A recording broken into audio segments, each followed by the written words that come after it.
And then the days where the motivation goes down, I go, okay, I know it's going to change because the past 15 times it's gotten better. Yeah.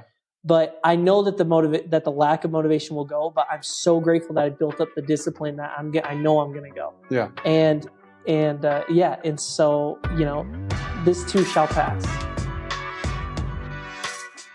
Awesome. We're right on. We're here. Yeah, man. Welcome to the show. Yeah, well, you're the fastest person I know, so it's an honor to be on here. I don't know about the fastest, but I appreciate that. You were the fastest person I know to do. What was your marathon time? 2:54? 2:58. 58. Yeah. 8 minutes off. But that's crazy. Or 4 minutes off. That's so fast. Hopefully I can shave it down. Yeah. September when Allie and I do big cottonwood, but yeah, man, it was fun. What'd you think about Team Tim? I always love it. That's the biggest thing I talked about on this podcast, and with like Allie and all this stuff was Team Tim and the lessons learned there. But you were an OG. Well, yeah, I mean, I started to get into running right when Tim wanted us to start. Yeah. We flew up here and did a half marathon, and I did my fastest time. Dang. And it was right when I did like a fundraiser trying to run 50 miles in 7 days and stuff. Dang. And, yeah. Did you do it? Yeah, but I got mad, I forget the name, but tendonitis on my patella tendonitis. That was it. It was killing so bad. I had to walk like the last 3 miles. It hurt so bad. 50 miles. Where'd you do that? Here in Utah? You just in Vineyard. Yeah. Just running around the streets. Yeah. But, I loved it, man. But the issue is I had to miss two of the runs. I remember you were in when we did Carlsbad, you were in Costa Rica, right? Yep. Puerto Rico. Yeah. But you still ran? Yeah, I still ran it. Yeah. And my boss ran a couple miles with me, which is incredible. That's cool. Yeah. Supporting from Puerto Rico. Man. Yeah, for real. It's crazy though. I still get like my patella tendonitis won't hurt at all. And then I mean, I'm not running long distance really anymore, especially right now. But it'll randomly flare up again at like mile 8, 9, and it starts to hurt so bad. So after this summer, I want to start getting into running again, but I got to figure out some type of training I can do to come with me on the trails. I got to start running on the trails. And you can start trail running? Yeah. To get the endurance up for the marathon? Training for Ultra in June. Oh. Yeah, out in Monticello. So that one, 32 miles in the mountains. But, that's crazy. So if you want to come out, man. That'd be fun. Yeah, trail running actually is a blast. My brother-in-law did that a lot, and it's way fun. It's a good place to do it, too. Yeah, it's it's beautiful here. There's so many great trails. But there's you go at such a slower pace, so it's much easier to 100%. Yeah, that's what I'm excited about. Like, the speed work is hard. I know like the mountains are going to be hard too, but it's just different hard. Yeah. It's like at least I don't have to work for a time. Mm-hmm. So no, it's definitely fun. But what did you think about this past race? I thought it was great. I mean, shirts were good. The shirts were my favorite shirts this year. Yeah. And I'm wearing the bracelet actually that we got. Hey, me too. There we go.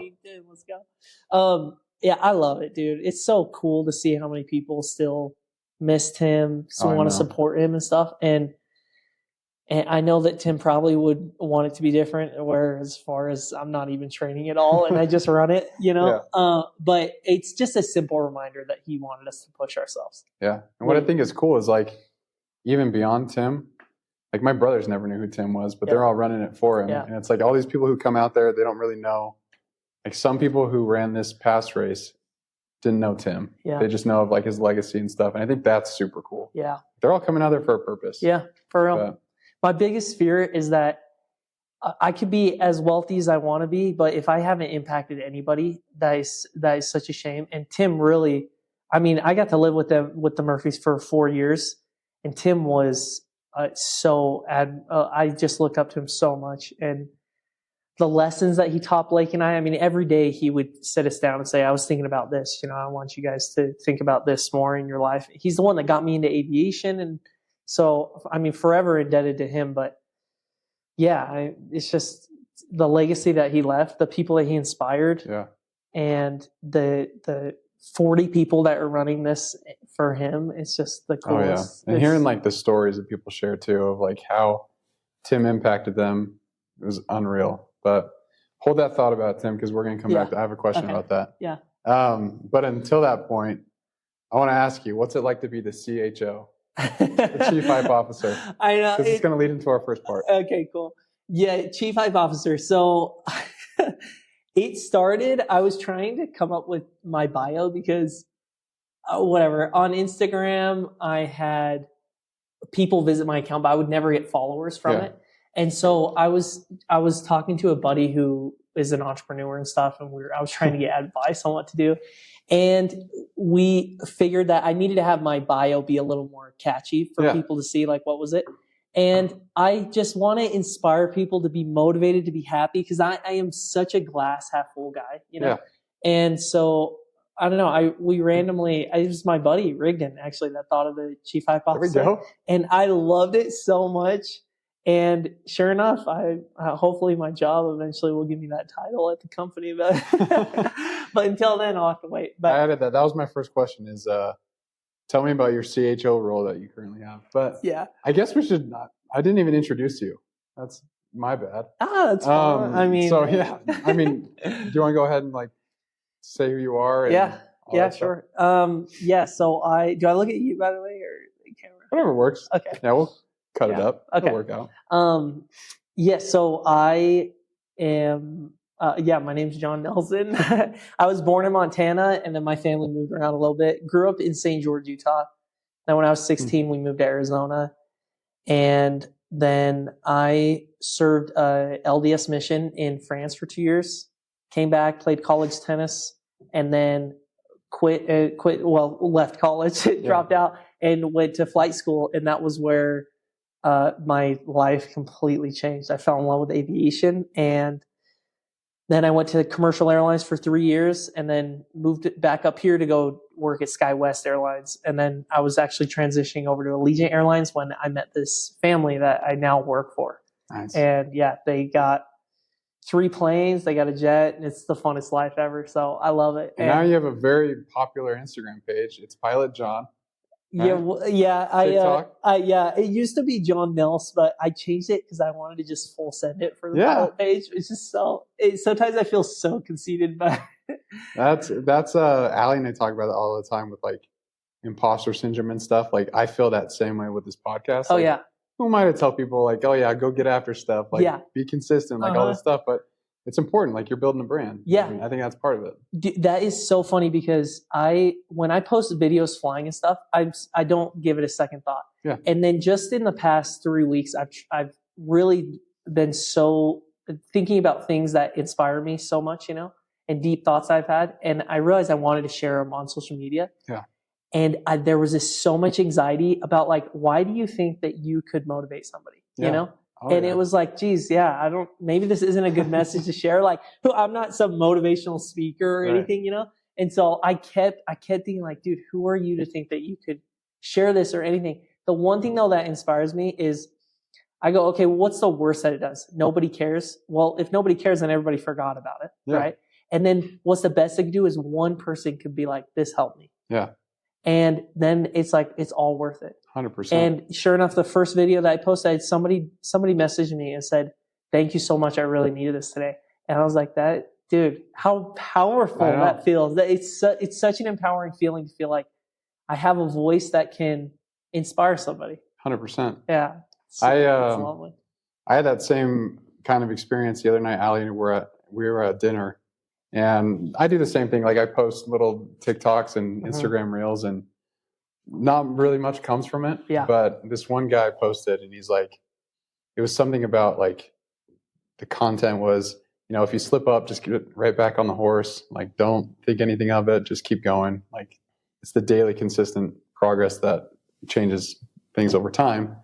And this guy, he just commented and was like, hey, I needed to hear this today. I slipped up on my diet. Like I was feeling real bad about myself, but tomorrow's going to be better. And I was like, at least I helped that dude. Yeah. Like, I don't know him, but that's the goal is like, if, you know, what you were saying about Tim, like as much money as you have, like that's great. Like you'll have a comfortable life, but it's not meaningful unless you're like helping people along the way.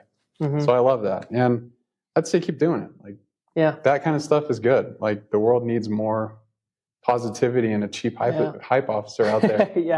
But going into that a little bit, I'm sorry, were you going to say something? Well, I was just going to say, I mean, the consistency is such a thing to admire. Yeah. I mean, there are people that post, and I mean, I follow a guy that that just posts what he runs every morning. Posts that. He's done it for like almost 2,800 days or something like that. Dang. Yeah. And then there's Jordan Ferrone who does the ice bath every day. Yeah. And there's some because I think everybody in their life, they can relate to trying to do something consistently. Oh yeah. And the reality of life is after 10 days, it's the hardest thing to do. And especially just throughout a year, you got holidays, you got work. There's so many random things. Life and then, comes up. Yeah, inclement weather. I mean, it can, bad weather can change it. And so something that is consistent is just so enjoyable and so admirable. And so like even just, I mean, you do this podcast, so I mean, you get that, and training for the marathon and everything, just consistency is it, man. Like with everything in life. And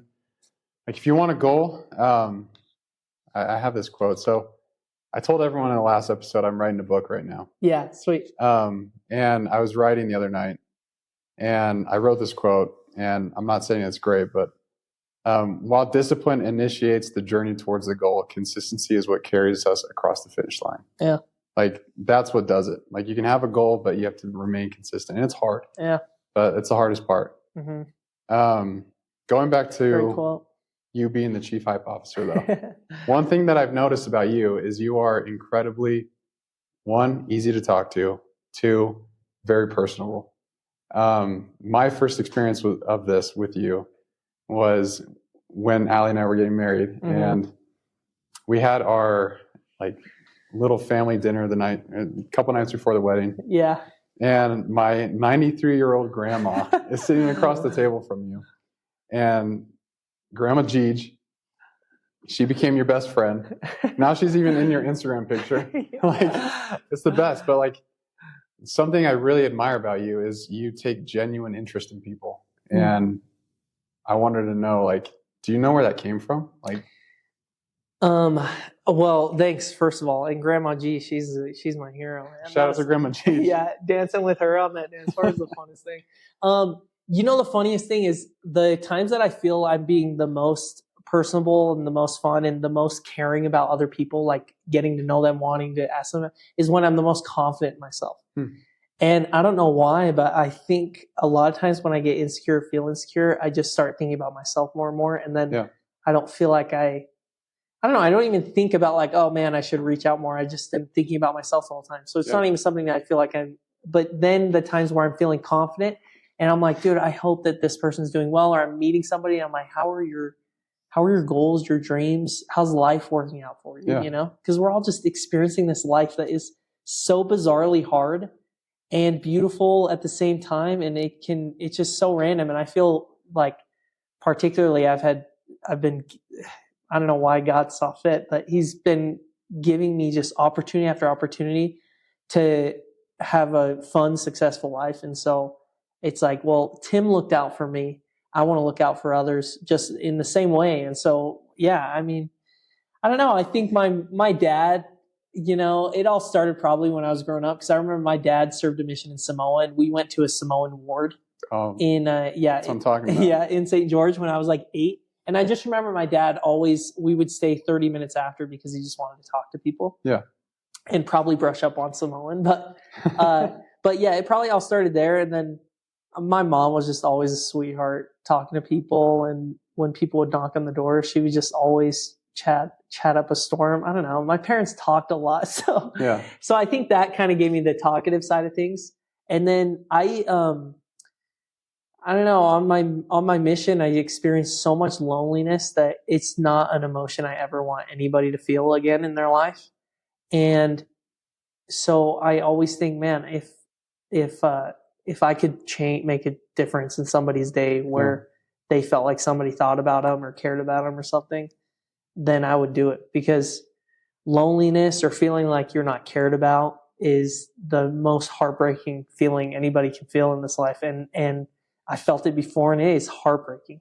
So yeah, I just constantly motivated by that thought of wanting to reach out and make people just feel loved and see the beautiful side of this world, 100%. And that's actually that's a perfect place where I was hoping this conversation would go, is like asking about that. But the loneliness piece is something that I'm realizing more people struggle with than you realize. And the thing that is sad is that most people don't know how to reach out, and they don't know like who to ask for help. Because like I've had times when I've felt completely alone. Like before Allie and I got married, I was living on my own up here in Utah. My family's in Arizona. I have family here, but they're all like cousins that are, you know, doing their own things. They're all busy. And at times it's tough. Like I felt like I was just me against the world. And that's pretty overwhelming at times. It's like scary sometimes. And you don't know what steps you can take because you feel like the world's just kind of piling in on you. And it's like, well, what can I do out of this situation? It's scary. So I really admire that. And like, that's why I mean, we're joking about the chief hype officer thing, but I think that's a real thing. You know, it's like people need someone in their life that, one, believes in them, and then two, is like spreading a positive message.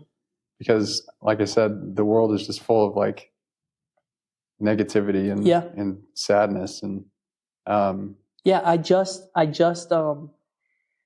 shared a thing where I was thinking about how I obviously want my dreams to succeed, you know, but I think that all of us, we want the dreams of our loved ones to come true, you know. 100%. There can be times where it is so heartbreaking to think of a sibling or even our parents when they were kids, you know, or at their current age, you know, that they've given up on things or dreams or didn't go after something and all because they were sad or felt like nobody believed in them, you know. It's true. And that, it's so heartbreaking. And yet the way that I feel about my younger sister giving up on a dream, that breaks my heart. Yeah. And so the thought, it really is empowering me because like somebody's got to feel this way about me, you know, going after my dreams. Right. And of course it's the most inspiring thing we can do to help people go after their dreams is to go after ours, you know? 100%. Yeah.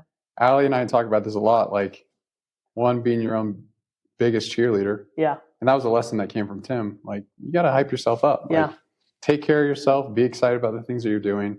Because if you're not excited about what you're doing, how are other people going to get excited about it? It's like, you got to be proud of it. And to that point, like, before I married Allie, I was so bad at like celebrating the small things. I'd accomplish this huge thing at work or like, you know, run a half marathon or a marathon and just be like, oh, that's fine. But what's next? Like I never figured out how to celebrate the small things. So Allie and I like I hit my number this month for work. And I told her and she goes, okay, we'll figure out what you want to do. We're going to go celebrate. It's like, we try and find the little things to celebrate in life because like you said, like there's just so much going on. This world is hard and you got to find time to just take and enjoy it with the people that you love. Yep. But what have you seen be the most beneficial in terms of like nurturing relationships? It's a tough question. Yeah. Well, from my personal experience, the times where I have felt the most cared about is when somebody, whether it's a friend or you know, your significant other or sibling or anything, is just reaching out and showing that you care. Yeah. And a lot of times too, especially if you're feeling lonely or sad or anything, people aren't reaching out because they don't know. Yeah. If they knew you were going through a struggle, they would reach out, you know?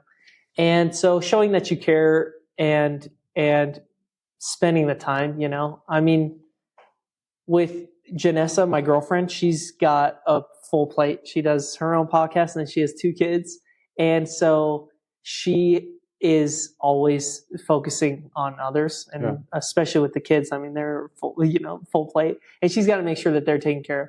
And so a lot of times I forget that she needs to also feel like she's being, that I'm thinking of her, trying to take care of her, you know.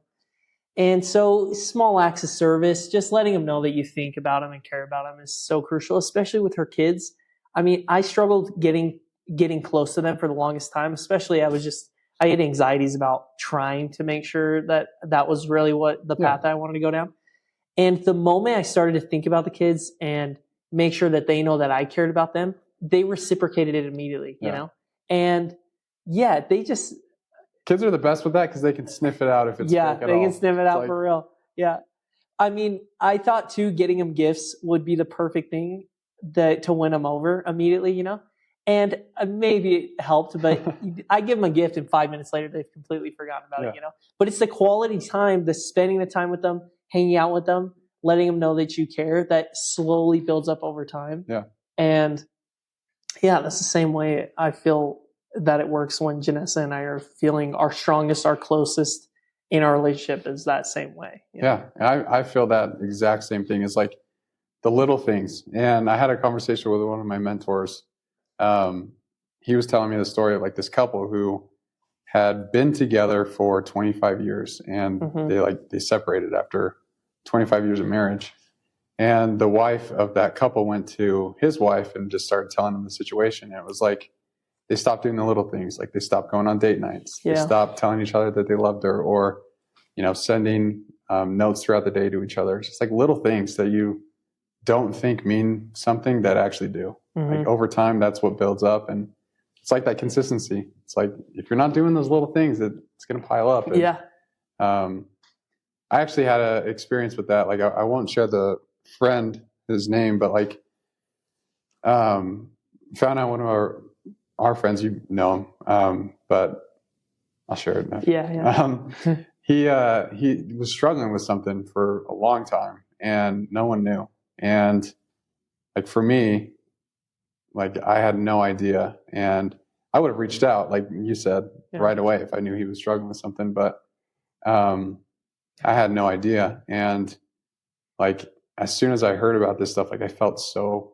like almost guilty. Like I could have reached out and been a friend to him. And it really is like, it's important to do those little things. So no, I appreciate you sharing that. Anything else on that? No, that's a beautiful reminder though, that everybody's going through something, Yeah. And, you got to be everybody's chief hype officer. You got to hype them up. You got to let them know that you care about them. But everybody's going through their own hardships. And even if they aren't objectively a hardship, people could feel like they're failing at their goals or their dreams, Yeah. And so even if it's not like on the negative side, it's just like they feel like they're not going to be able to accomplish the things that they wanted to. A pick me up, a hype up, that's always going to pick them up. It's all good, man. That's what I'm talking about. That's what life's about, sharing those experiences. For real, yeah. But I want to shift gears for a quick second and talk about you being a pilot. Yeah. So you said that you dropped out of college. Mm-hmm. What was that like? What was that like thought process like? And maybe you could share like what you went through and maybe offer some advice to people because aviation's hot right now. Yeah. If there's someone who's out there like looking to make a career change like aviation or something like it, like making that jump is scary, especially when with the comparison of like, oh, I could go to college, get a degree in something I'm not necessarily that interested in and have a safe job versus, you know what, I want to go be a pilot and maybe try something that is different. Like what kind of advice would you offer? And maybe you can walk through how you did that. Yeah. The funny thing was I didn't even think much about leaving college. I was so excited about aviation and the path that it was hopefully going to take me down that I didn't even think twice about it. So maybe it could be a more thought out process, but no, I think that's good. Like you had something that you're like, that's what I want to do. I'm going to do it. And that was the thing is once we decided, my buddy Blake and I, we did the course together. Once we decided we were going to do this, it was like, okay, no bars hold. Don't look back. We're just going. Yeah. And thankfully enough, I ended up falling in love with it as we were doing it. And, so I don't know, some people do aviation with their college degree, I did it through an accelerated program because I was just told that the best way to have the best career is to get to the commercial airlines as quickly as possible because it's all about seniority there. Yeah. So I did an accelerated program, and as we went through it, I found that I loved it, and I found that I loved it the more I learned about it too, because the more I felt that I knew about aviation, the more I felt like the more I just fell in love with it. And I get so many messages from people saying that they want to shift gears and go into aviation or they're thinking about it. And I feel bad because I don't respond to them all the time, It's okay. You got a lot of followers. Well, no, I just, I want it to always be an authentic answer. And I want people to, because especially if I am even going to influence somebody on slightly how to make a decision that could affect their entire life, that is the scariest thing. That's pretty, that's a lot of pressure. Yeah. And I I want to really think it out and give them my honest opinion. And each person's story is so different, So yeah, I just tell people, if you like it, go for it. Should I, It's that red button. Oh, does it overheat? I don't know. I guess so. Our light's out. Oh. Still looks okay. Yeah, it doesn't look bad. We're good. Yeah, so anyway, I happen to fall in love with aviation, and I think that really it's the funnest thing. But the hardest part about it that I did not expect was the lonely side of it. When I was at the commercial airlines, it was, I wish that somebody had told me about this, because I knew like some people struggled with relationships and stuff, because when you're gone 4 days at a time, but in my mind, I was thinking 4 days isn't even that long, so I thought it would be fine. And sure enough, when I was at the airlines, one of my girlfriends broke up with me. My girlfriend at the time broke up with me, and it was hard. Yeah. I'm like, one of my five.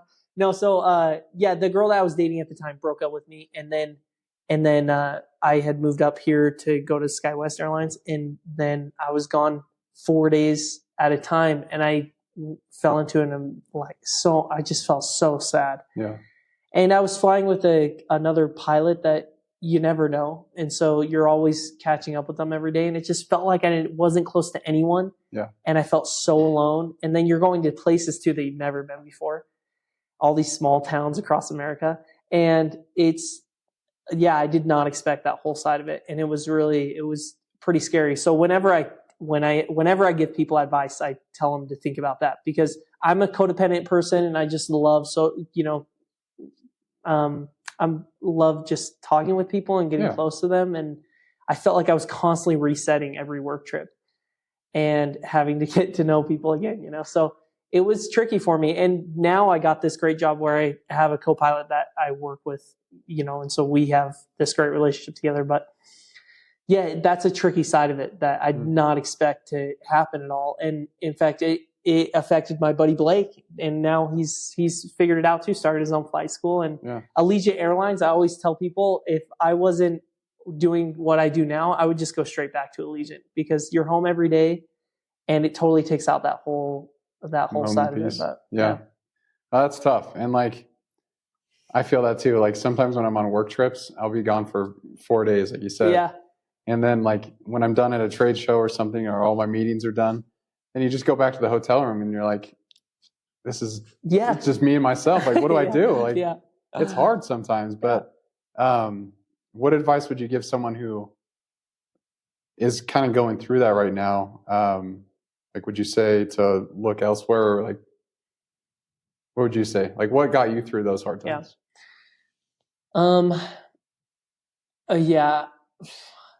Man, just what got me through it was coping mechanisms. It probably wasn't the best, but I didn't cope with it super well. I just fell into a super sad depression. It was just like, time will pass. Hopefully this gets better, Yeah.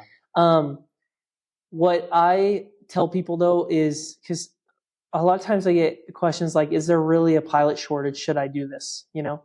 And I think, look, this is the life that I am living, and I love it. And especially now, there was hard times, but to do it all just because there's a pilot shortage, if you're going to commit to any job, which I wish that you would commit and try to be the best at whatever you're doing, then you're going to find a job in whatever that is. And so to do it just because there's a pilot shortage, I don't think would be the best way to do it. I think if you feel passionate about it, if you love it, go for it. And in my case, I didn't really think that there was a better option. And so I just decided to stick with it, and I ended up falling in love with it. So I got really lucky in that sense. But yeah, I recommend to people, just if you're thinking about it, go get a discovery flight, go get a medical certificate, just make sure that you're medically cleared to be able to fly. Yeah. And then just see if you'd like it. I mean, some people go up and get sick, and they're like, I can't do that thing, And or some people are just like, this is so boring. I feel claustrophobic, or I'm terrified of flying. And so, they just stop there. And that's fine. Move on. It's probably a good place for them to stop if they're fine. Yeah. But I love what you were saying about like, if there's something you're passionate about, something that gets you excited, like don't be afraid to take that step, because you did that. Mm-hmm. You did that with your pilot, like switching from the traditional college degree to getting your license and taking that route.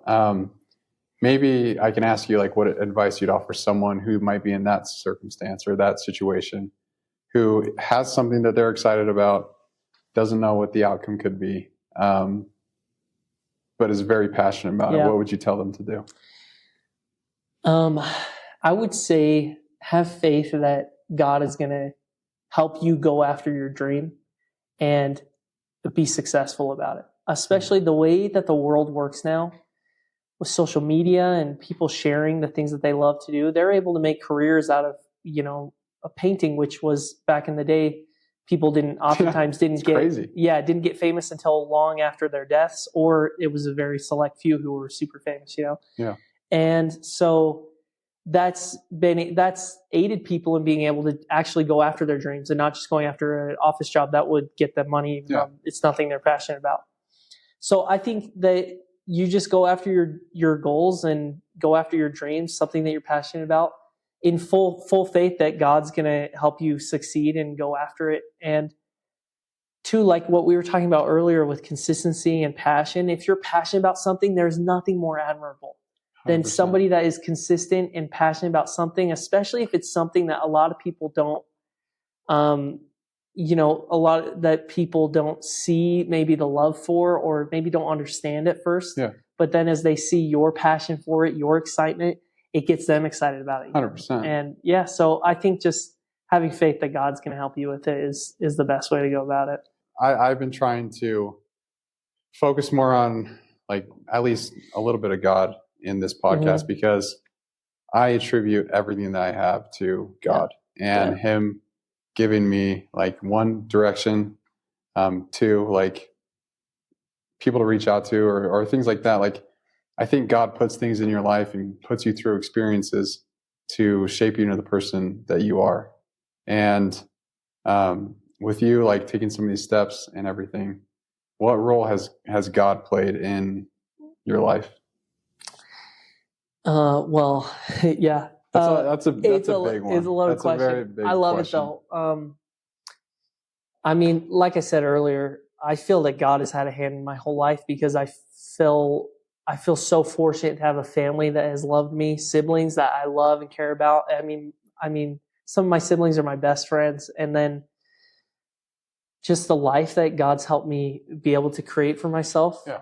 I attribute it, like how you said, I attribute it all to Him and His willingness to let me go out and pursue something that I love, and then to be able to share it with others. And I hope that the reason He's given me that chance is because that I can be an instrument in His hands, and try and inspire other people. But yeah, I believe in Him so much that He wants us to go after our goals. And on the contrary, I believe so much that the adversary wants us to just sit there and talk about our goals and the things that we want to do in life. And I think that when we are feeling the best about ourselves, going after our goals, we can take care of others. And the more successful you are, really, the more you're able to reach out and help others. And the more that I feel God wants me to reach out more is when I feel the strongest, because I know that that's exactly what the adversary doesn't want. He doesn't 100%. Want me to go accomplish the things that I want to do on a daily basis, on a monthly or a yearly basis, and so I don't know. It's so inspiring to be like, okay, even God wants me to go after this simple dream that I have of working out every day or running a marathon or something, So yeah, I totally agree with that. And what you were saying about like the adversary or the devil or Satan, whatever you want to call it, I think the best way that he's going to stop you from doing what God thinks that you can do is by what you're saying with like self-doubt, with feelings of loneliness, like all these things that make you feel less as a person than you are, ultimately like bleeding into, it's like, oh, well, if no one's really going to care about me, then maybe I won't go to the gym, or, Mhm. all these things, Yeah. or like, maybe I don't need to train for the marathon if like no one actually cares. Like maybe I can't do it. Yeah. I think that's his biggest like tactic of stopping us from hitting our goals. And I love social media. It's such a great outlet, and like, it really is a great tool if used right, but it's also so dangerous if you're not careful, because one of my favorite quotes is, comparison is the thief of joy. And I think as soon as you go on there, it's like you're instantly starting comparing your lives to other people. And it's like, well, why am I not there? Yeah. But you got to trust in the plan that God's got for you. It's like, sometimes it's hard to trust that, but like if you do, like your life's going to be much better. Yeah. I'm confident in that. Yeah. So totally. I mean, and that's social media is such a careful balance of making sure that it's 100%. Motivational, inspiring, and not woe is me, or gosh dang it, why am I not living that type of life that this person's living, And comparison really is, it's tough, and you have to put limits on everything that you do, 100%. Moderation in all things. And so I don't allow myself to scroll on social media, too long and stuff like that. And so it's all just small steps to make sure that I stop, that I don't compare too much. But and I mean, the truth is, how much do you want to get out of it? Going to the gym every day, nobody's going to care how much you lifted or how hard your workout was. Right. It's all about you. And in the end, what your end goal is how much you're going to get out of it in the end. And so I always have to remind myself, especially when I'm at the gym and I'm exhausted and I don't want to, I go, well, what do I want to get out of this today? And and it's a good reminder that, look, it's exactly in the end what I'm going to get out of it is what I put into it. 100%. Like your work shows through your efforts. And I love that you brought up the gym, because that was the next thing I was going to ask you about. So I could talk about the gym for hours, just because I've learned so many personal lessons in the gym of like what it means to stay disciplined, what it means to stay consistent, and then use that as like an outlet. Like if I'm having a bad day, there's nothing better than a nice deadlift session. Just gets it out of you. Like no matter what problems you have, if you're lifted 315 pounds, like that's all you're thinking about. It doesn't matter. But I know you've gotten very disciplined with your regimen, your training, your nutrition. We've talked a little bit about this in Arizona.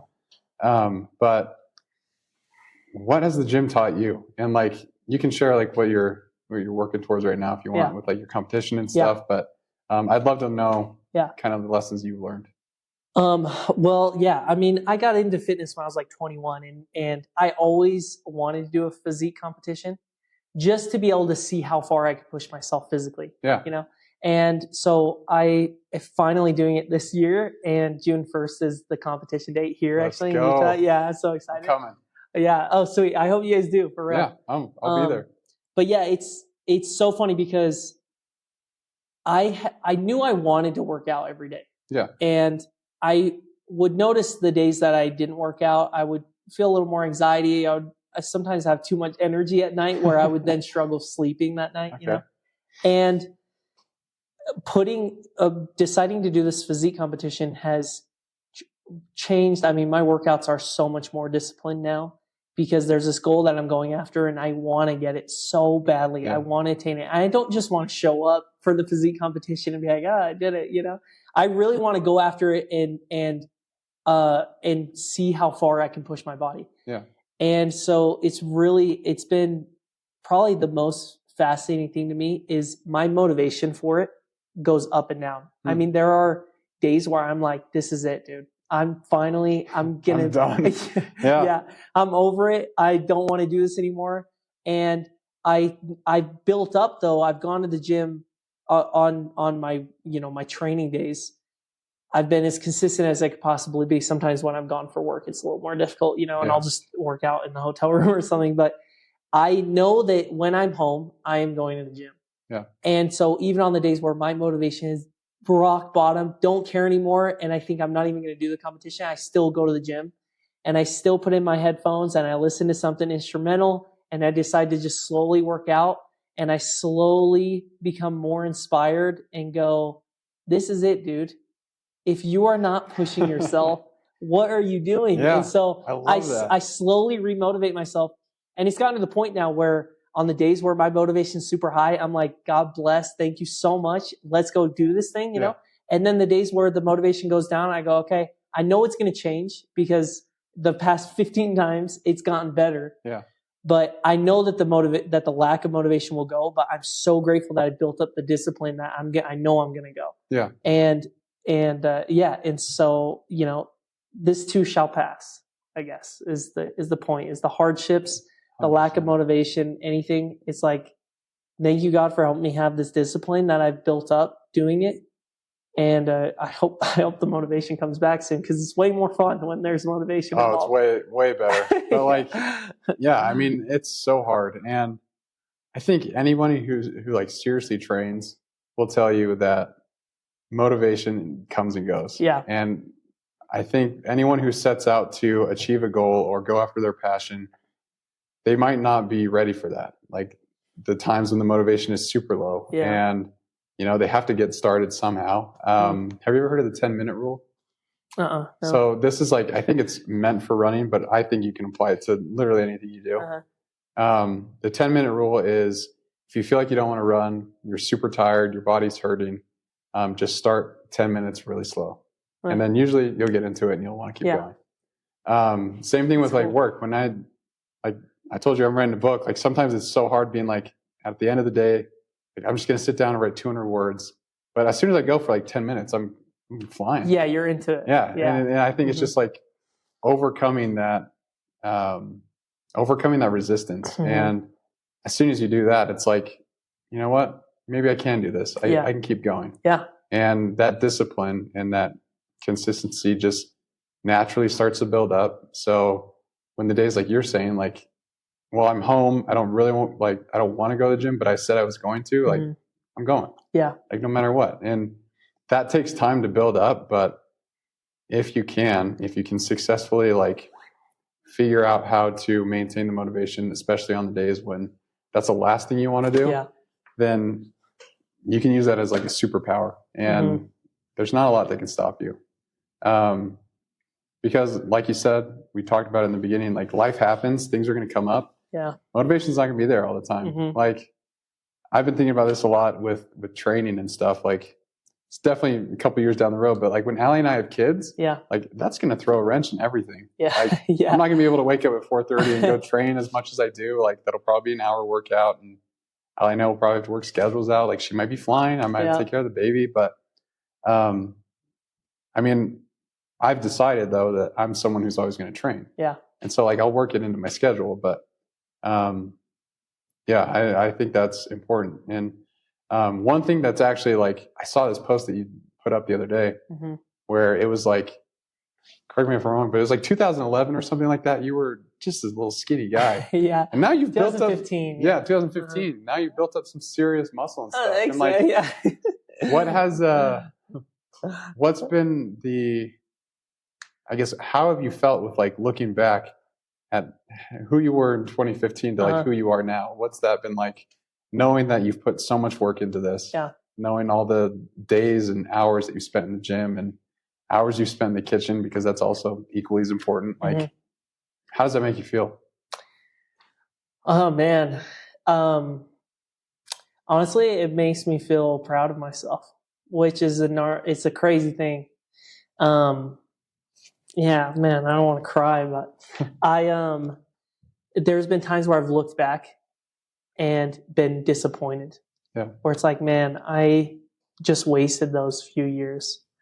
And then there's times where I look back, and especially these past few years, I just felt like God has been pushing me to be able to reach a potential that I never even thought possible for me. Yeah. And physically, that's just one of the things that I see as I look back and I go, dude, all that consistency, the days that you didn't want to go, or the days where, especially when I first started training in 2015, I was so small and scrawny that I didn't even, I just thought it was so pointless. And yeah, it's so empowering to look back and be like, wow, those small, just every day going. Even the days where I would just go and had no motivation and wouldn't even do anything, or would do like 1 or 2 workouts and leave, I'm so glad that I went. And and I was still, I still loved who I was as a person back then. Yeah. It's not that just because I got stronger, I'm like, oh, finally I'm a winner, you know. But it's just I feel it's more reason that I could be somebody who could help somebody. Absolutely. You know? Yeah. I think it also shows like you were able to stay, because I feel that same thing. Like,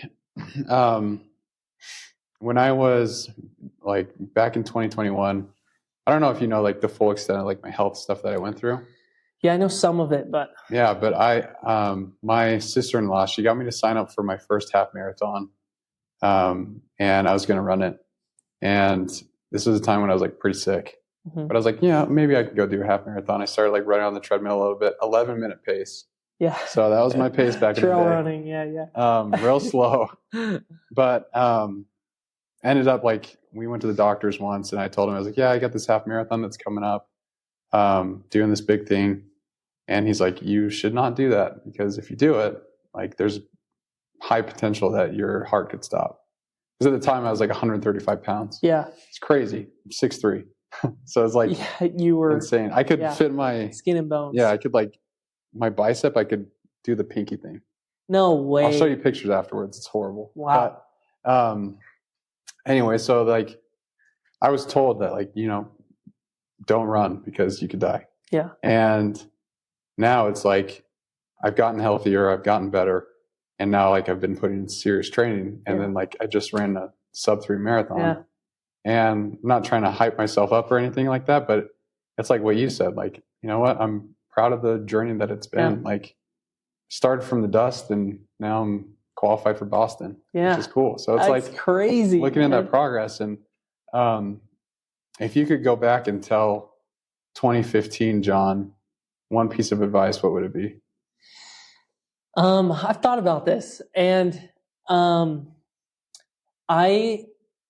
don't know which would be the most important thing, I think that I would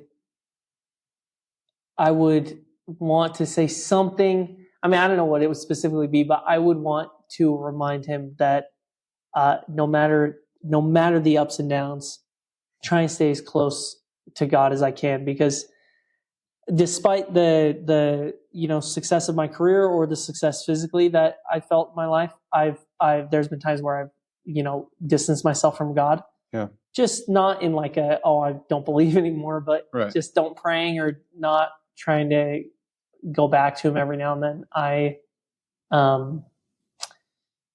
just wish that would probably be the one thing that I would wish I would have done better. Yeah. And I mean, honestly, who I was in 2015, I probably wouldn't even listen to myself. But yeah, I mean, that's the thing, is like hindsight's 2020, right? Yeah, but, for real.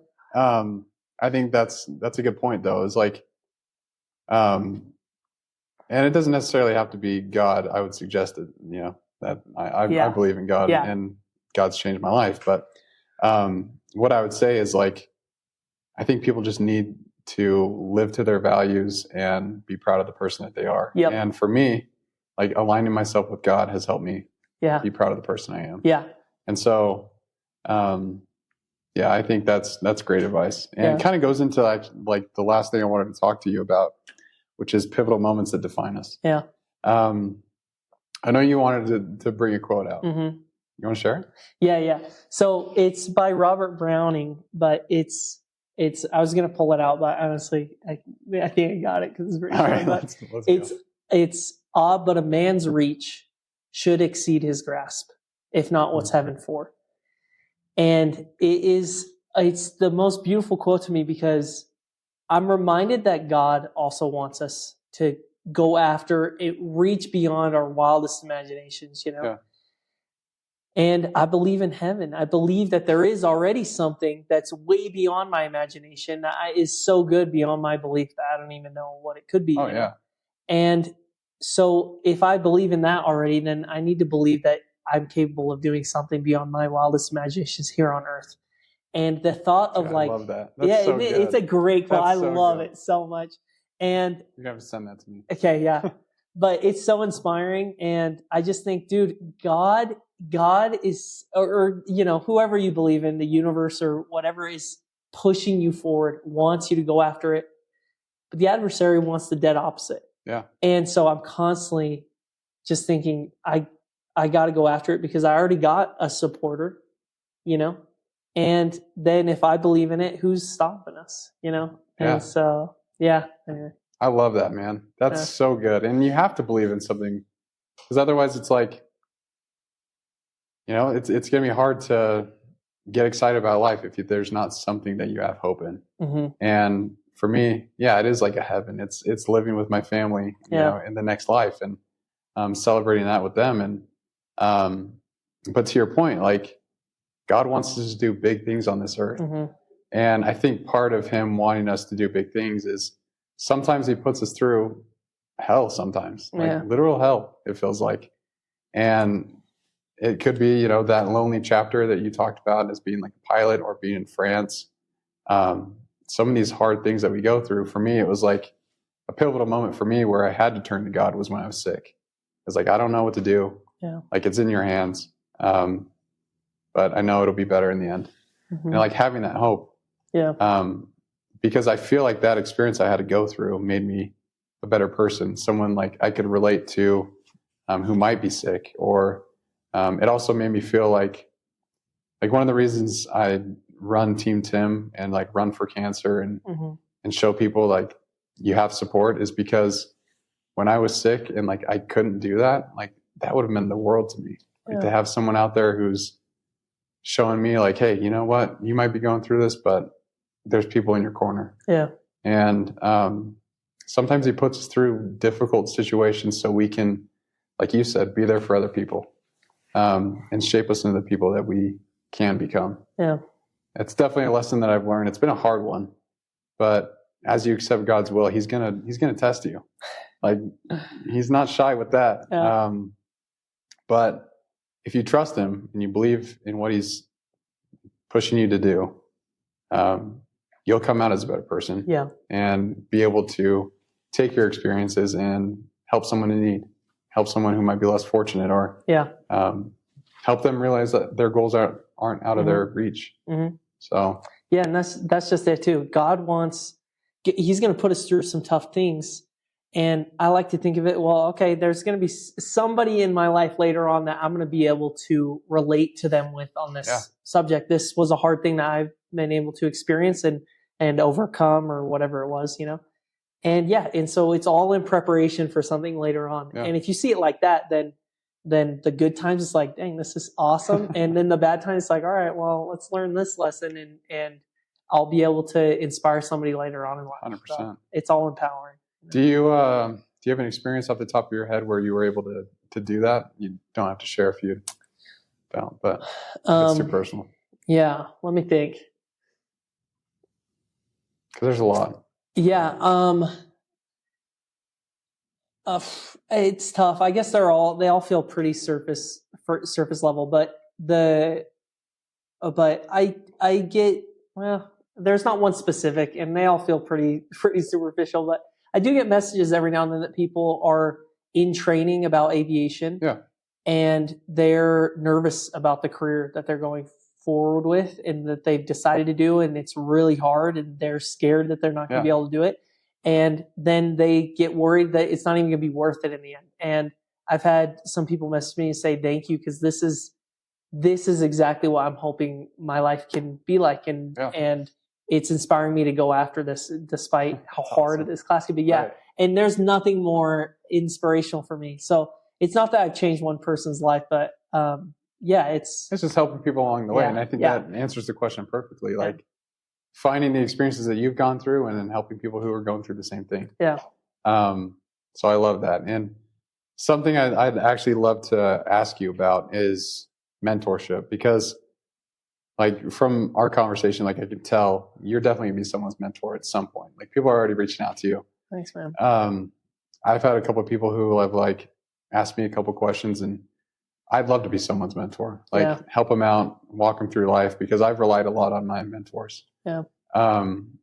And having the relationship with Allie, I've learned a lot about Tim.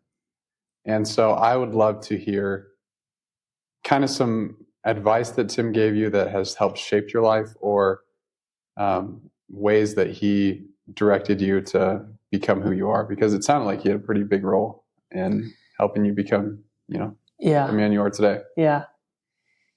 Yeah. Tim was so different from my dad. And I had a good relationship with my dad, but my dad was more quiet behind the scenes, Yeah. And Tim, and so my dad didn't really sit me down and have daily conversations about this is things you should think about or be going after. So something that Tim did completely opposite was every day he would sit Blake and I down and go, this is something I was thinking about that you guys should be thinking about as well. What do you want to do? And that's why he got us into aviation, was because he was like, I'm going to set you up with people that are professionals in their career, because we got to figure out what you two want to do with your careers. So he gave you options. Yeah. That's awesome. Yeah. Okay. And so he set us up with his neighbor, Dell, who was a captain in American Airlines. And that ended up being the path that we found, So that was the thing that I loved so much about him, was how much he wanted to share things that wasn't even like teaching us a lesson. It was more, I need you to be more thoughtful about these things, because these are going to be bridges you're going to have to cross later on. So it maybe wasn't one exact lesson, but it was I loved how thoughtful he was and how much he thought about, he was constantly reaching out, making sure that we were thinking about things, because it was going to be things we were going to deal with later on.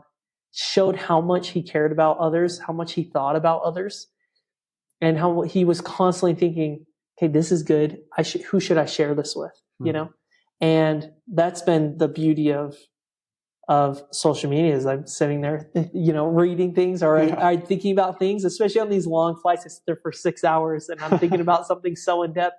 And I go, man, is there anybody that could need this that that I've been able to think about? So, yeah. I love that. And if like later down the road, are you hoping to be a mentor to someone? It sounds like you are. You've talked about you want to influence others, help them reach their goals, because it sounds like Tim helped you do the same thing. What would that look like? How would you feel being someone's mentor? I'd be honored. I would have so much imposter syndrome, which I deal with daily, but we all do, So if you want Pilot John to be your mentor, hit him up on Instagram. Yeah, and yeah, for sure. I definitely want to have authentic relationships with people, and it's not even the fact that I feel like I could have profound impact on somebody, but if somebody believes that I could be helpful in any sense of the word, then I would be honored to do that, And Tim probably had, I was just his son's best friend who was coming around, and he was like, all right, well, I'm just going to share some things with him too, and he ended up having this profound impact on me later on. So you have no idea the impact that you can have on somebody. And yes, I would love to do it. I hope to do it, just as the fact that I want to be a father someday. Yeah. I want to be a mentor, So, 100%. Yeah. That's the most important one, mentoring your kids first, right? Mm-hmm. Yeah. But one thing I want to ask you about, because you've said it a few times during this conversation, is authenticity. Yeah. How does authenticity play a role in your life? Well, I feel it plays a big role, just because social media is such an odd world. Yeah. It's crazy. Yeah, it's so weird. And my biggest fear is that it looks like I'm just doing things because I'm like, this will get likes or views or comments or whatever it is. I want to seem sincere and authentic about my intentions, because I deeply believe that life is beautiful, and if you go after your dreams, you're going to find success and joy in life. And because this life can be, on the other side, it can be terrifying and heartbreaking and lonely and sad. And I've been blessed to have this viewpoint that life is a glass half full, and I see it. It's such a beautiful world. And so I know I joke a lot on my videos and stuff. And so, I try to have fun with it, but I do hope that comes off authentic and real as that really is the joy that I see life is, and 100%. The beauty that it can be, I love it. Like, that's something Allie and I have been talking about a lot, is like being authentically ourselves, like unapologetically ourselves. Yeah. And good example of this is like when we first got married. So I love mustard. Love it. I put it on everything. It's kind of embarrassing, but like I never did it when we first got married because it's like I don't want her to judge me and all this stuff. And then she's like, "Why don't you put mustard on your food?" Like, what the heck? She made fun of me for not doing it, but I started doing it, and like she's like, "Oh man, I love that you do that. Like, that's just you. Like, you just love mustard." And I'm like, "Okay, well, it's a really bad example, but like, no, it's beautiful. Just being like yourself, like people will gravitate to that." And I heard this quote the other day that I love about, like, it was about brand building, but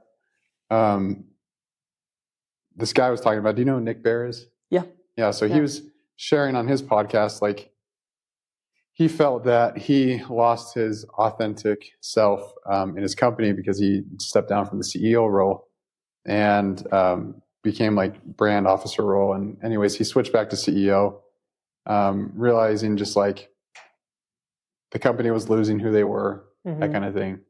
But he shared this quote and he said, "Shared beliefs and values, not irresistible offers, are what builds brands." So like, if someone shares your beliefs and your values, they're going to gravitate towards you. And I shared that with Allie, and I was talking about the podcast, and which is why I was mentioning, like, I'm trying to, talk a little bit about God more, because that's a huge part of my life. Yeah. That's who I am. Yeah. And I shouldn't be afraid to share that. And like things that you're doing on social media, like, post the pilot videos. Like, those are fun, but then also like, share some insight that you have, like the war of art and stuff. Like, I think being who you are will draw the right people to you. Yeah. Obviously you're going to get criticism and stuff, and that's just also part of life. Yeah. And the best part is like, you don't have to listen to that negative side of things. It's like glass half full. Like, look at all the other people you're helping. Yeah, sure. There's some people who are kind of negative, but it's probably because they feel bad about themselves and you wish you could reach out and help them. Yeah. But I think it's important. Like, if you believe in something and you want to share that message, then just be yourself, and people will listen if they agree with it, and they'll share it, and hopefully it helps someone. Yeah. I used to be scared about, well, maybe not scared is the right word, but I didn't talk about God at all on my social media for the longest time.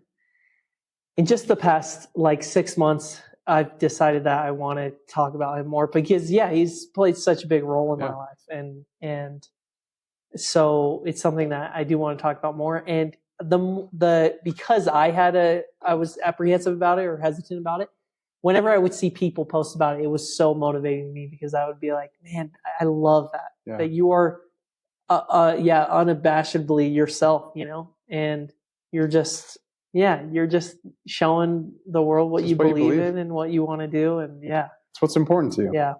If people don't like it, whatever. Yeah. Oh, well. It's all good. But no, I appreciate that. And I think it's super important.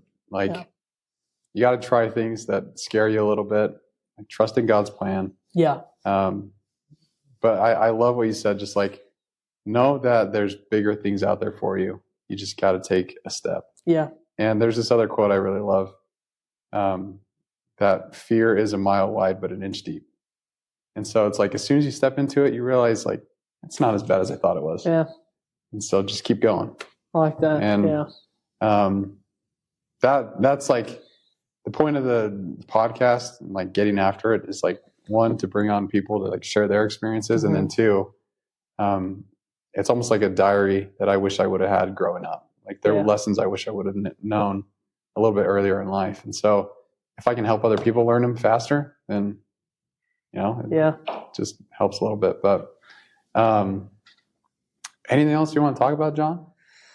No, I really appreciate you. I mean, I don't think I'm the most well-worded person, so I love this conversation. This has been a great podcast. Yeah, it's been great. Thank you for having me. Yeah. Let's get after it, baby. let's get after it, man. And where can people find you on social media? Yeah, on Instagram, it's .pilotjohn. And yeah, if you want to, email me or anything, or advice or questions or anything, you can message me on Instagram or email me. It's pilotjohn@gmail.com. Yeah. I'll put it in the show notes too, so you can all go look at his handle and watch all his videos. They're fun. So thanks. Yeah. Right on, man. Well, I appreciate you coming on. Seriously. Yeah. Thanks for having conversation. me. Yeah. So, Okay. love you, man. Yeah.